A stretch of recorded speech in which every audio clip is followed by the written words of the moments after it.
এক যুবক এসে হাত পাতলো, বিষ্ণু ইসলাম আমার কিছু দেন। নবী বললেন, তুমি তো শক্ত সামর্থ্য মানুষ, বাসায় কি আছে বলো। সে বলে, আমার বাড়িতে একটা পানি খাওয়ার জগ আছে আর একটা চাদর আছে। বিষ্ণু ইসলাম বললেন, নিয়ে আস। সে নিয়ে আস। এবার বিষ্ণু ইসলাম চাদর আর জগ দুইটা নিয়ে সাহাবাদেরকে বললেন, মাইয়াশতারি হাযাইন, কে কিনবে। রাসূল সাল্লাল্লাহু আলাইহি ওয়াসাল্লাম তার চাদর আর জগটা নিলামে তুললেন, এই কে কিনবে। একজন বলল, ফাকাল রাজুল আনা আখিযুহুমা বিদিরহাম, ইয়া রাসূলুল্লাহ আমি 1 দিরহামে কিনবো। মাইয়াজিদু আলা যালিক, এর চেয়ে বাড়ায় দিবা কে। আরেক সাহাবী বলল, ইয়া রাসূলুল্লাহ আমি 2 দিরহামে কিনবো।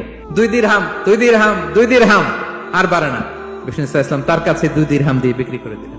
2 দিরহাম নিয়ে যুবককে বললেন, নাও এই 1 দিরহাম দিয়ে কিছু খাবার কিনে তোমার ফ্যামিলিকে দিয়ে আস, আরেক দিরহাম দিয়ে একটা কুঠার কিনে নিয়ে আস। তো যুবক কুঠার কিনে আনলো। বিষ্ণু ইসলাম ওনার মোবারক হাতে, বরকতময় হাতে ওই কুঠারে একটা হাতল লাগাই দিলেন। এবার বললেন, যাও জঙ্গলে যে কাঠ কেটে লাকড়ি বেচে জীবিকা নির্বাহ করো, সামনের 15 দিন আমার সামনে যেন তোমার ঘুরঘুর করতে না দেখি।